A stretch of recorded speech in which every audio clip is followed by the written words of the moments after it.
Baik, dari bacaan ini mari kita lihat tafsir Ibnu Katsir dari ayat 243 sampai ayat 245. Dari Ibnu Abbas mengenai firman Allah Subhanahu wa taala, apakah kamu tidak memperhatikan orang-orang yang keluar dari kampung halaman mereka sedang mereka beribu-ribu jumlahnya karena takut mati? Ibnu Abbas mengatakan, ya, mereka berjumlah 4.000 orang.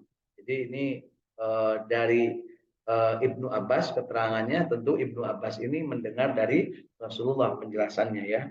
Dari mereka itu berjumlah 4.000 orang. Mereka pergi untuk menghindarkan diri dari taun atau wabah. Jadi yang 4.000 orang ini orang keluar dari satu tempat untuk menghindari wabah taun. Di orang mah COVID nya 4.000 orang keluar dari tempat tersebut. Mereka mengatakan, kami akan pergi ke daerah yang tidak ada kematian di sana. Jadi mereka itu yang 4.000 orang itu motivasinya meninggalkan tempat tinggalnya dalam riwayat ini yang diriwayatkan oleh Ibnu Abbas, yaitu ingin menghindari kematian. Bahasa Sunda nama sieun modar, itunya sieun modar, alim maut gitunya, sieun kumaut. Dan ketika mereka sampai di suatu tempat, Allah Subhanahu wa taala berfirman kepada mereka, matilah kamu. Jadi yang 4.000 orang ini Ibu keluar dari satu tempat, dari satu kota. Begitu sampai dengan ketakutan, takut mati karena ada taun. Taun itu wabah, sekarang mah COVID sejenis itu, ya. Kemudian begitu sampai di satu tempat yang menurut mereka aman, ini Bu ya, hati-hati Bu ya, kan suka begitu Ibu, menurut mereka aman. Kemudian dimatikan semua di situ, mati semuanya, ya. Jadi aman nggak Bu? Nggak, dari kematian. Jadi di dunia ini tidak ada aman, tidak ada tempat yang aman dari kematian. Ya, jangan sampai abdi mah rek kali ke Bandung tahun sin paeh di Sumedang mah. Jangan sampai seperti itu. Sumedang kan sekarang Bu lagi usum lini punya bagi pun. Kemarin malam juga. Tadi malam ada nggak Bu? Lamun ayah berarti lini di tempat Ibu Wungkul tadi pentingnya ya. Ya. Oh, mau nyambung. Ada gempa bumi lokal malam Jumaah nyambung ya. Itulah hebatnya ibu-ibu kalau ngaji, selalu nyambung. Ya. Maka mereka pun mati semuanya. Setelah itu ada seorang nabi yang melewati mereka. Ia berdoa kepada Tuhannya agar ia menghidupkan mereka. Ya. Jadi kisahnya 4.000 orang keluar dari satu kota sampai di satu tempat yang menurut mereka aman, malah dimatikan semuanya oleh Allah Subhanahu wa taala. Kemudian datang seorang nabi. Nabi melihat loh, mati bareng-bareng nih. Akhirnya beliau meminta kepada Allah untuk menghidupkan orang-orang yang mati tersebut. Apa yang terjadi, Bu? Mari kita lihat. Mereka mati semuanya. Setelah itu ada seorang nabi yang melewati mereka. Ia berdoa kepada Tuhannya agar ia menghidupkan mereka. Kemudian Allah Ta'ala menghidupkan mereka. Dihidupkan lagi Bu, 4.000. Ya. Jadi ada nggak manusia yang pernah mati terus hidup lagi? Ada. Ini contohnya Bu ya. Apakah Ibu pernah mati dan hidup lagi? Ya, kakara ayeuna ibunya. Ya. Dihidupkannya kembali mereka oleh Allah Subhanahu wa taala mengandung pelajaran dan dalil yang pasti akan adanya kebangkitan jasmani pada hari kiamat. Jadi ini merupakan sebuah iktibar atau sebuah berita kepada kita bahwa bagi Allah itu sangat mudah menghidupkan dan mematikan. Termasuk bagi kita juga harus paham bahwa nanti pada hari kiamat kita akan dibangkitkan, akan hidup lagi. Dan ketika hidup nanti akan diminta pertanggungjawaban tentang apa yang dilakukan di dunia. Sehingga di dunia ini pekerjaan kita adalah mengumpul-ngumpul bukti bahwa kita pernah hidup di dunia. Bukti yang harus kita kumpulkan ada 5, Bu. Masih ingat, Bu? Yang pertama, amar ma'ruf, mengajak berbuat baik. Yang kedua, nahi mungkar, mencegah berbuat mungkar. Mana buktinya pernah mencegah berbuat mungkar? Geuning waktu aya nu mabok di masjid diantepkeun wae. Mungkin aya nu mabok di masjid, loba aya nu mabok di masjid. Ka masjid dengan sabab menghindari hal anu teu enak di rumah. Naon ke masjid Pak Teguh, daripada di imah para rusing mending ke masjid. Jadi ke masjid teh supaya henteu gitunya, aya gitu Bu. Daripada rariweuh di imah mending ke masjid. Nah, jangan sampai begitu. Ada yang begitu? Ada buktinya naon? Ka masjidna teh istiqomah.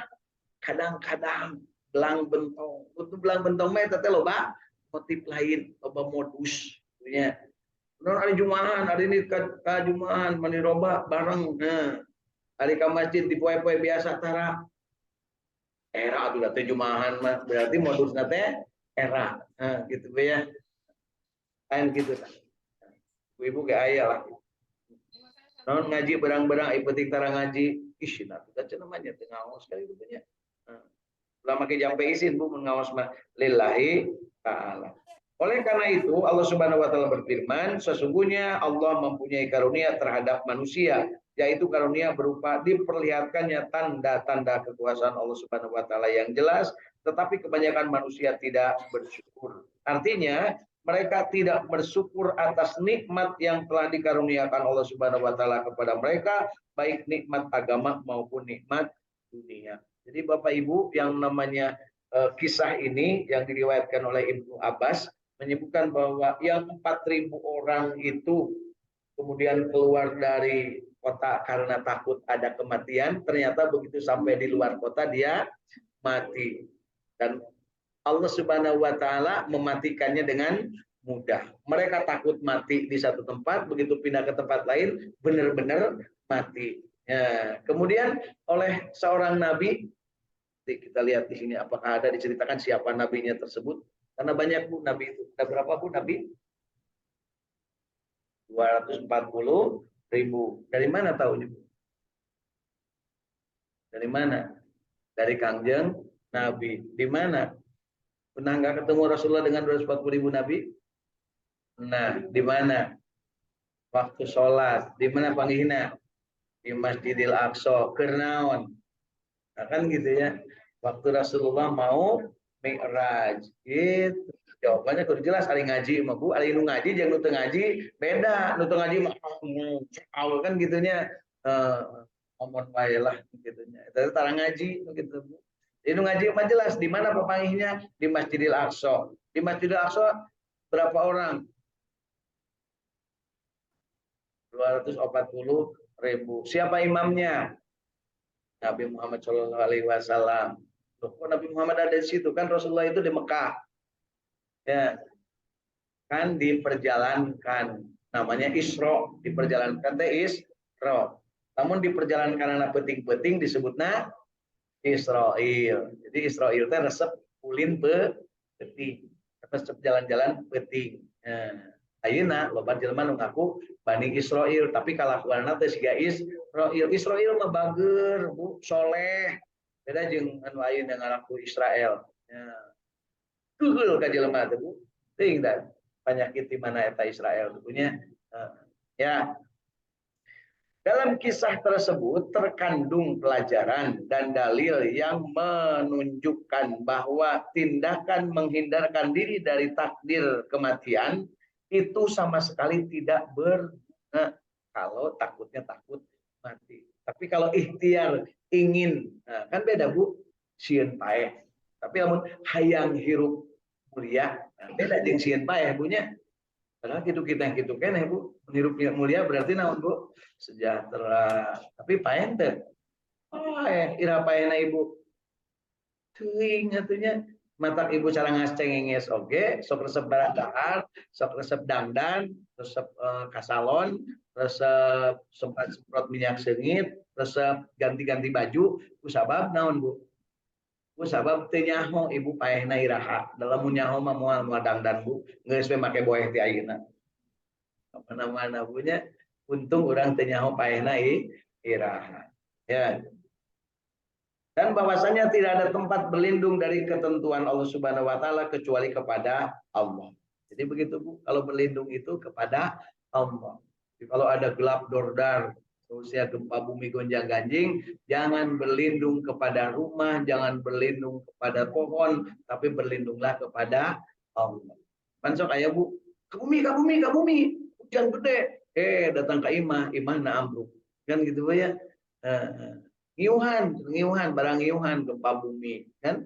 Sekarang kan yang mati itu bukan yang sedang macu. Kalau lagi gempa bumi, yang meninggal itu yang sedang di rumah, katinggang rerun. Ya, tapi lamun anu disambar petir, yang nuker macu Bu, di tengah sawah punya. Namun jika sabar petir, ayo sang we tama petir nanya hayang nyambar si bapak. Nah, kan gitu. Kan mah lamun keur hujan gede, gelap dordar, ngiuhan, misalnya atau gitu punya. Karena mereka pergi dengan tujuan menghindarkan diri dari wabah penyakit untuk meraih kehidupan yang panjang, tetapi mereka mendapatkan kebalikan dari apa yang mereka tuju. Kematian mendatangi mereka dengan cepat dan dalam waktu yang singkat.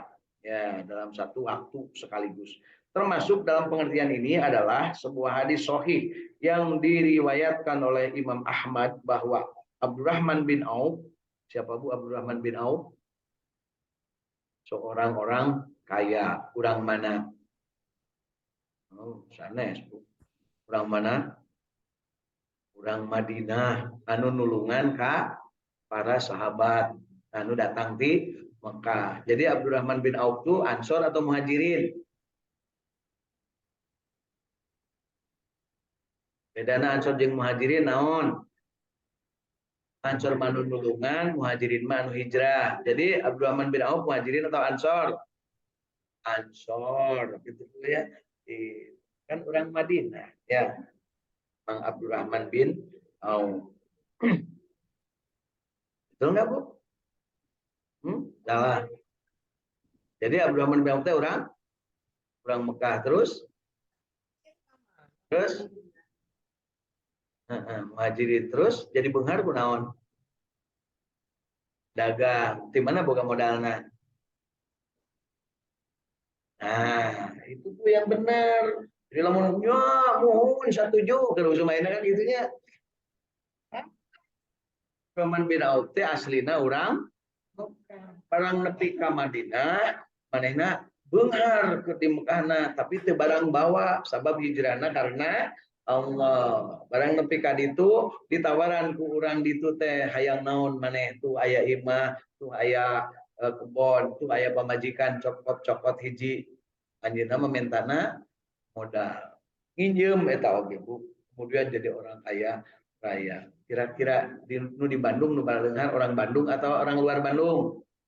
Hanya ieu mananya, nu beunghar di Bandung orang Bandung atau orang luar Bandung?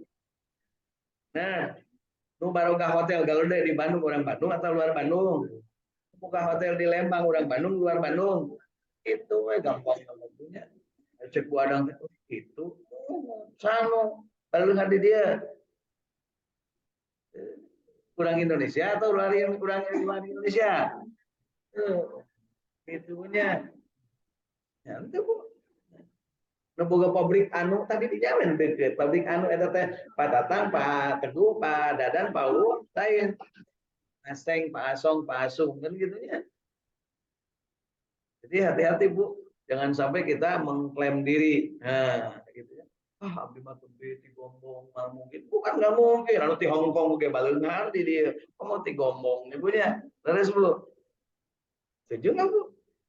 Iya, jadi berpikirnya harus begitu, jangan cek teh lah. Iya, abdi orang Bandung. Temen orang Bandung terus naon? Kan gitunya. Gitu ya. Terus Bu. Ya, oke di Garut, yuk abdi di Garut, tah cincina. Kan gitu ya.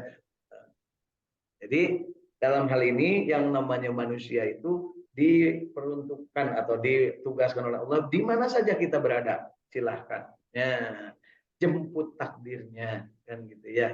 Jadi Abdurrahman bin Auf ini orang Mekah, kemudian dari Muhajirin dia pindah ke Madinah, kemudian tinggal di Madinah, kemudian jadi orang kaya. Terkenal kekayaan Abdurrahman bin Auf. Ya, ada yang lebih kaya dari Abdurrahman bin Auf, orang Mekah siapa, Bu? Siapa yang wakafnya sampai dengan hari ini tidak habis-habis? Sayyidina Utsman bin Affan, menantu Rasulullah Shallallahu Alaihi Wasallam. Menikahnya dengan siapa, Bu? Anak Rasul? Dinikahinya gadis apa janda? Kenapa jadi janda? Kenapa dicerai? Bukan dicerai, tapi harus cerai karena tidak seiman. Suaminya tidak mau masuk Islam. Siapa suaminya putri Rasulullah tersebut? Anak saha.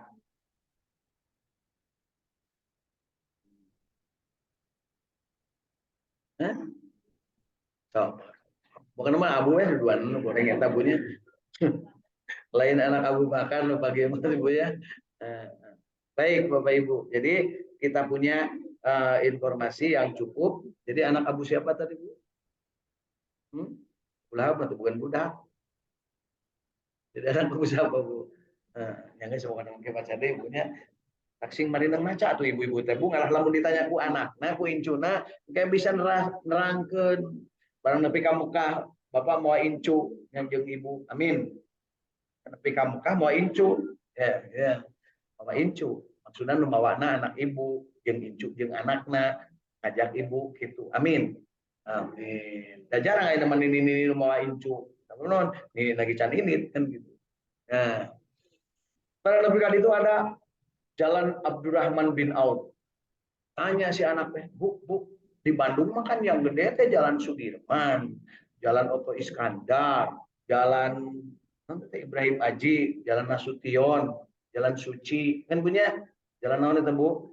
Ujung Berung, Ahmad Yani. Nah ini dia mah Abdurrahman bin Auf. Saha ari Abdurrahman bin Auf? Kira-kira ibu nggak jawabnya naon Bu?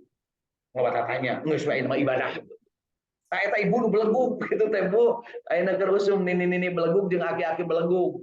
Ditanya aku budak salus-alus bari jeung sopan ngamuk punya. Air gitu Bu.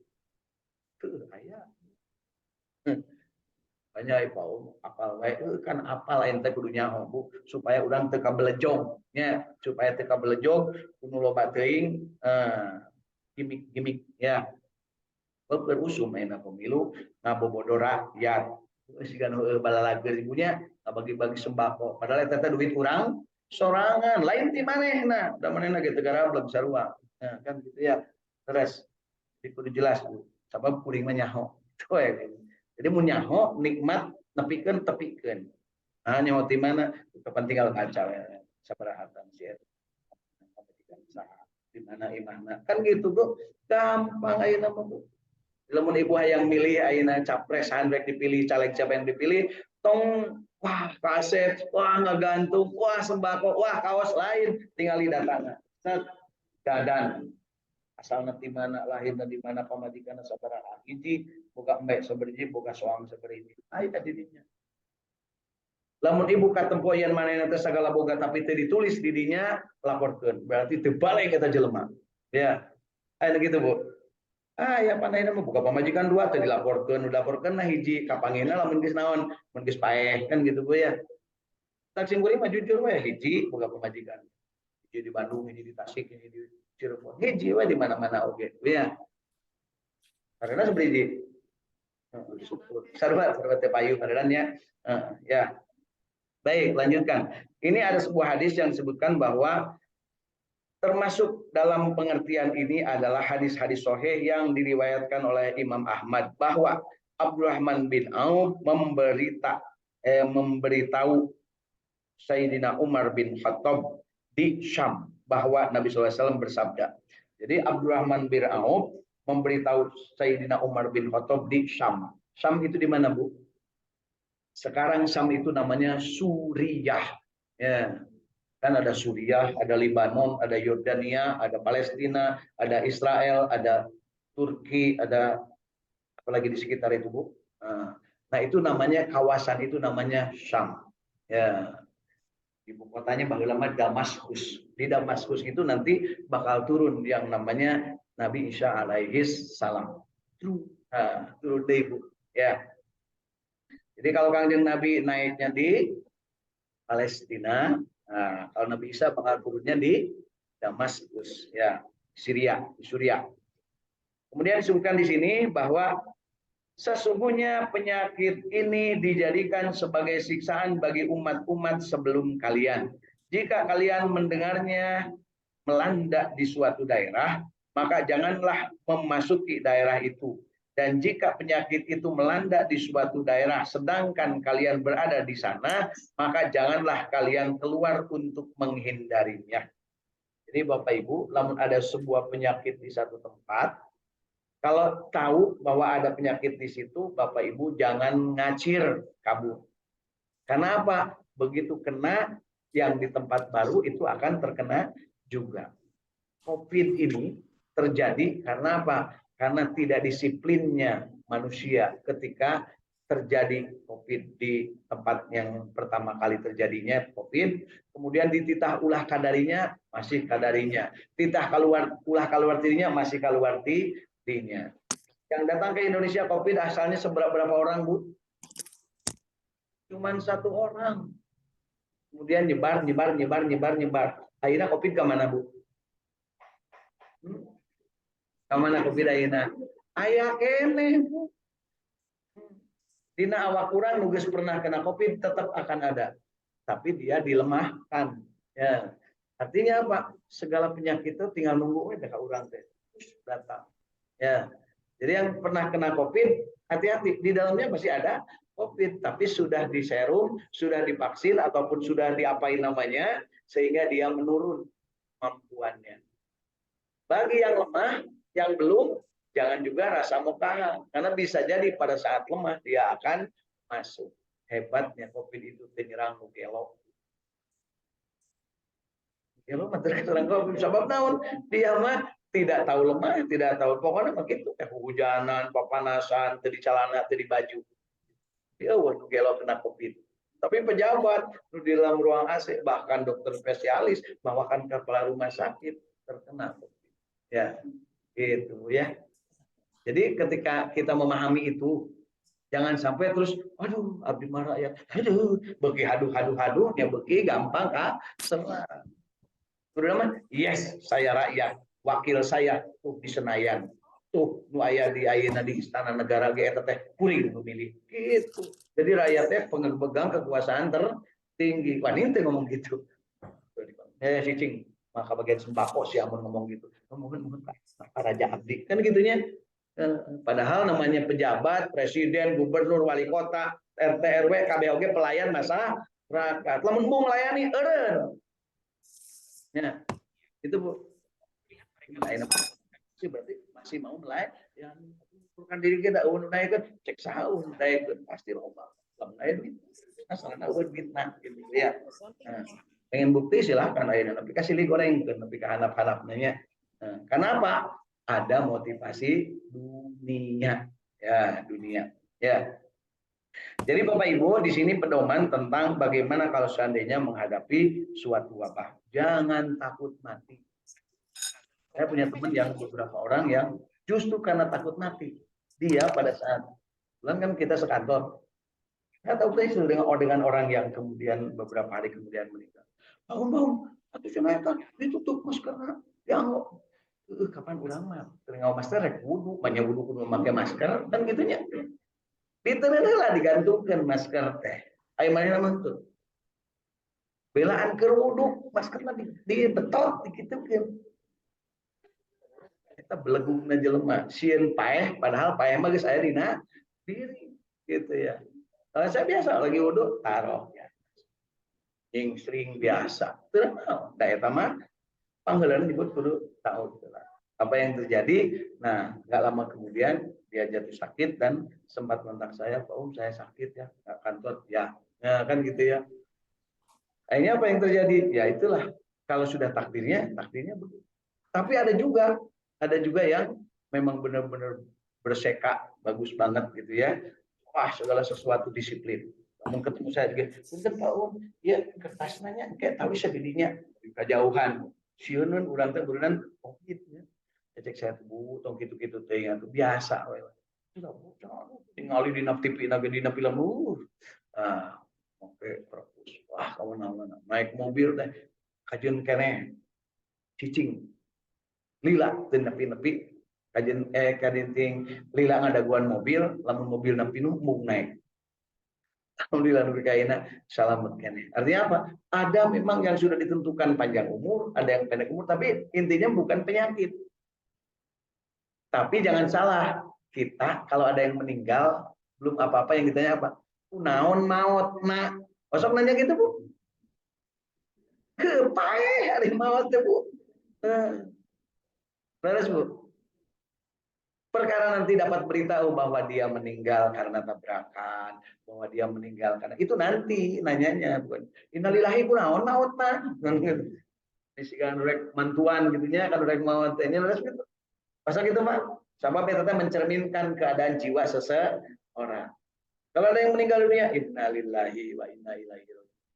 Lamun lalaki Allahumma firlahu warhamhu wa'afihi wa'fu anhu akrim lahu wa wasiman wa bi rahmatika ya arhamar rahimin. Ya Allah, mudah-mudahan musibah itu bagi mereka, bagi dia merupakan sebuah kebaikan. Ya Allah, aku juga sebentar lagi akan baru nanti melayani. Gitu lihat itu. Oh, ternyata meninggalnya itu tabrakan kan ini yang ngobrol sama abdi mah yang maut dulu menisikan menyebutnya enak gitu bu sok aya maknya teh maknya gitu maknya kan gitu ya tadi sama-sama di sini ngaji ya tadi sekarang udah jadi mayat kan gitu bu ya gitu juga ibu-ibu kalau nanti suaminya meninggal dan kemarin ada seorang kasih apa namanya dari kampung saya yang meninggalnya itu lagi sholat zuhur. Jadi istrinya lagi nyiapin makanan, dan si suaminya sholat zuhur langsung mati. Dia telepon si suaminya sedang apa namanya sudah meninggal. Ya sudah pada tadi pada tidak naon, nyai tadi mati tidak naon pan ayeuna mau tahu kayak kan gitu ya, gitu bu ya. Jadi ini juga menyadarkan kita tentang bahwa kematian itu ada sangat dekat. Jadi kalau yang paling dekat itu ibu kematian. Ibu untuk sarana pukia dekat ke kematian enggak? Cek teh Rina teh, ibu itu gitu acan namanya abdi. Biasa bu, nggak bisa diikut dengan begitu ya. Ia menuturkan kemudian Umar bin Khattab pulang kembali dari Syam atau tidak jadi memasuki wilayah Syam. Jadi ceritanya kejadiannya di satu tempat ada wabah, kemudian Sayyidina Umar tidak jadi datang. Hadis sengaja juga diriwayatkan oleh Imam Al-Bukhari dan Imam Muslim dalam kitab As-Sahihain dari Malik dari Az-Zuhri. Firman Allah Subhanahu wa taala dan berpegang dan berperanglah kamu di jalan Allah, ketahuilah sesungguhnya Allah Maha mendengar lagi Maha mengetahui. Maksudnya sebagaimana tindakan menghindarkan diri dari takdir sama sekali tidak bermanfaat. Demikian juga halnya tindakan melarikan diri dan menghindar dari jihad sama sekali tidak mendekatkan atau menjauhkan ajal kematian yang telah ditetapkan dan rezeki yang sudah digariskan. Bahkan hal itu merupakan ketentuan yang tidak ditambah ataupun dikurangi sebagaimana firman Allah Subhanahu wa taala, orang-orang yang mengatakan kepada saudara-saudaranya dan mereka tidak turut pergi berperang, sekiranya mereka mengikuti kita, tentulah mereka tidak terbunuh. Katakanlah, tolaklah kematian dari dirimu jika kamu orang-orang yang benar. Firman Allah Subhanahu wa taala, siapakah yang mau memberi pinjaman kepada Allah, pinjaman yang baik atau menafkahkan hartanya di jalan Allah, maka Allah akan melipat gandakan pembayaran kepadanya dengan lipat ganda yang banyak. Allah Subhanahu wa taala menganjurkan kepada hamba-hambanya untuk berinfak di jalan Allah taala, dan Allah taala telah beberapa kali mengulangi ayat ini dalam kitabnya yang mulia, tidak hanya di satu tempat atau di satu ayat. Ibnu Abi Hatim meriwayatkan dari Abdullah bin Mas'ud, ia bercerita bahwa ketika turun ayat tersebut, Abu Dahdah Al-Ansari bertanya, "Ya Rasulullah, apakah Allah Subhanahu wa taala mengharapkan pinjaman dari kita? Kata Rasul, "Ya, wahai Abu Dahdah."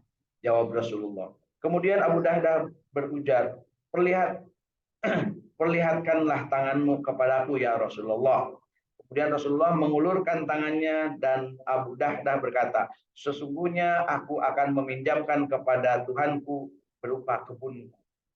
Kemudian Ibu Mas'ud bercerita, di dalam kebun itu terdapat 600 pohon kurma dan di sana tinggal pula ibunya Abu Dahdah dan keluarganya. Ibnu Mas'ud melanjutkan, kemudian Abu Dahdah datang dan memanggilnya. "Hei Ummu Dahdah." "Labbaik," jawabnya. Dia berkata, "Keluarlah karena aku telah meminjamkan kepada Tuhanku Allah Subhanahu wa taala tentang kebun ini." Hadis ini juga diriwayatkan oleh Ibnu Mardawai. Masya Allah Bapak Ibu, begitu mendengar ayat ini, ini yang paling penting Bu ya. Begitu mendengar ayat tentang bahwa meminjamkan pinjaman kepada Allah, namanya kordon hasanah. Di orang ayat pasar kordon di mana Bu? Ayat artinya kordon teh pinjaman. Jadi eta teh pasar kordon teh didinya aya kantor pegadaian, tempat minjem-minjem. Ya, ada kantor koperasi aya namanya. Di pasar kordon teh pasar tempat pinjam meminjam. Ya. Ayeuna ibu lamun tak pinjem tadinya insyaallah malah aya mereng pinjem. Ya. Jadi yang namanya pinjaman kepada Allah itu akan dilipat gandakan. Kan ada ayat yang menyebutkan 1 dilipat gandakan menjadi 700. Diibaratkan menanam 1 butir, kemudian tumbuh 7 tangkai, tiap tangkai ada 100. Nah, jadi ada 700 kali lipat. Maka Abu Dahdah, karena Abu Dahdah, ya, yang punya kebun dengan 600 pohon kurma, kebun dengan 600 pohon kurma. 1 pohon kurma kalau lagi panen bisa menghasilkan 2 sampai 3 kintal. Paling yang kurus itu kurma. 1 kintal kurma sabaraha Bu hargana? Sakilo sabaraha Bu? 30.000 atau anu murah Bu. Kurma lamun ibu aya beli sakilo kurma 30.000 eta teh kurma nu kajejeg kontak ya. Lamun kurma azwa anu sok dibawa ku jamaah haji anu sok dibikin ka ibu nangan sasiki, eta hargana paling murah 200.000 sakilo ya. Ada yang sampai 500.000 sakilo tergantung kemasannya. Lamun anggap 100.000 sakilo eta kurma. Sakali panen menang 3 pintal. Berarti sabaraha satangkal?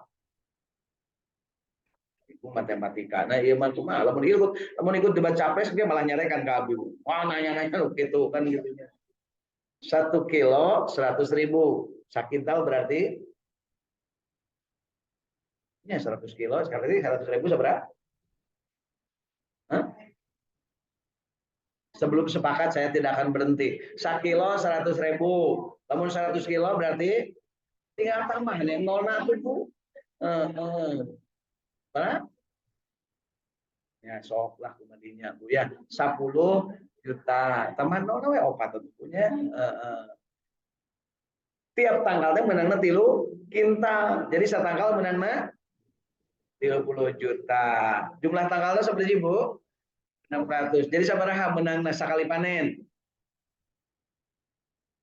Ini kena bisanya yang serikeun diri sorangan ngitung wae ge saya boga ge can kuku ya. Ya. Kemudian sebanyak itu ya diberikan kepada Rasulullah. Mana Rasulullah tanganmu? Kata Abu Dahdah. Rasulullah kan ngasihkan tangan. Maksudnya sasalaman. Tuh kebun kurma itu saya kasihkan untuk diinfakkan di jalan Allah. Artinya diwakafkan kepada Kangjeng Nabi untuk menjadi milik Baitul Mal, milik bersama umat. Diserahkan. Kemudian dia itu di tempat kebun itu ada ibunya ya dan rumahnya di situ ya. Kemudian apa yang terjadi? Begitu udah selesai gitu, kemudian dia datang ke kebunnya, "Ibu, hei istriku, anakku keluar dari kebun." Naon keluar? Diwakafkeun. Kira-kira lamun ibu jadi istri Abu Dahdah ngamuk teu Bu? Nyingsat lain ngamuk deui. Nu bapana sakitu tadina bager ge bisa disebut gelo. Hari bapak gelo, hari aing jika manakeun kan gitu punya. Nya kan gitunya Bu ya. Itulah cerminan keimanan seseorang ketika mendapatkan ayat Al-Qur'an. Jadi keyakinan tentang apa yang disampaikan oleh Rasulullah dan berupa ayat Al-Quran oleh para sahabat langsung dipakai jadikan amal. Kira-kira ibu balik ti dieu arek ngawakaf ke naon. Itu kan Bu yang penting mah gitu ngaji teh bukan omong-omong unggul lain. Kudu buktikan. Selesai membaca ini, ya Allah begitu datang ke imah, alhamdulillah ayam pacul dipikir. Kan gitu Bu ya. Masalahnya saya udah kali pacul di dia kan gitu ya. Kudu mikir oke Bu ya. Jadi niatkan soal Bu Adam alhamdulillah ayeuna santos ngaji ieu arek numpang. Mun ira geus tinggal dituang ayeuna kan gitu ya. Alhamdulillah. Ya. Jadi ayat ini menggambarkan kepada kita tentang bagaimana para sahabat menerima ayat kemudian mengamalkan. Tadi diawali dengan ketika ada wabah, kemudian 4.000 orang keluar, kemudian Nabi itu berdoa, Nabi Muhammad dalam hal ini, Nabi berdoa, seorang Nabi Allah, kemudian dihidupkan lagi. Itu untuk memberikan informasi kepada kita bahwa betapa bagi Allah mudah menghidupkan dan mematikan seseorang. Demikian juga dengan harta. Artinya apa? Ketika kita diminta oleh Allah Subhanahu wa taala untuk nafkahkan harta di jalan Allah, maka tong hararese. Karena bagi Allah mah nambah itu gampang. Ya, nambah itu gampang. Ketika oleh Allah diperintahkan untuk selagi masih hidup, ibadahlah. Naon susahna ibadah. Dalam geus paeh mah tadi titah. Makanya muncul aja yang 4 ya, kesadaran yang harus ada dalam diri kita. 4 kesadaran orang yang makrifat. 1, sadar bahwa rezeki itu pasti dan tidak akan tertukar, sudah diatur oleh Allah. Ya, bisa diatur. Terina jeung Tela dudukna di dinya wae elmuna pasti beda, Bu ya. Geus diatur ieu mah menang sakieu, menang sakieu. Kayak rezekina beda. Lamun sama mah kenaon dibedakeun ku Allah nya. Ayeuna ge pangamungna beda pan ya. Lamun sarua mah pasti ngaranna ela duanana atau adina duanana pasti beda.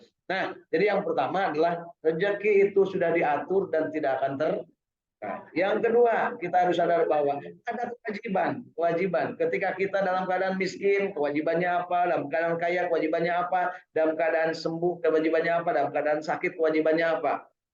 Kewajiban orang bersyukur lebih ditekankan kepada orang yang sedang sehat.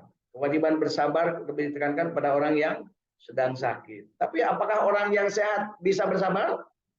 Apakah orang yang sakit bisa bersyukur? Ya, sabar dan syukur itu tidak ada batas kepada siapa yang harus ditekankan. Yang jelas dua-duanya kewajiban, sabar dan syukur. Dan itu tidak bisa diwakilkan. Jangan kira Bu, kalau yang namanya sekarang keluar masuk mobil, kemudian dia disiapkan ladeni makanan dan sebagainya. Kalau seandainya dia suatu saat telat saja mobil yang jemput, apa yang terjadi? Ngambek, artinya kesabarannya hilang. Padahal cek supir nanti punten Pak Abdi kasarean tadi sare. Padahal kan mata nang oh nya sare. Nikmatnya sare. Yuk ini. Punten Pak bileng ke bisnis Bapak janten kaganggu. Lah gara-gara sia. Kan beda itu punya. Hari tadi mah ge sahabatnya atuh kasarean mah. Pas nyebut bisnis gara-gara sia. Kan gitu punya. Enak gitu Bu. Perjuang pendukung pun aduh main game gitu. Ayo jung bagus. Totutan gitu. Nah itu jelema ya. Ayo gitu Bu. Ayo gitu. Aya kudu dicaritakeun sabab naon bisi urang kabelejog deui sabab ini loba kabelejog gara-gara sebungkus sembako ya gitu ya. Berikutnya adalah yang ketiga bahwa mati itu pasti dan tidak akan bisa ditunda atau dipercepat. Jadi kita harus waspada. Rezeki, kewajiban, mati. Yang paling sering menggetarkan hati kita apa?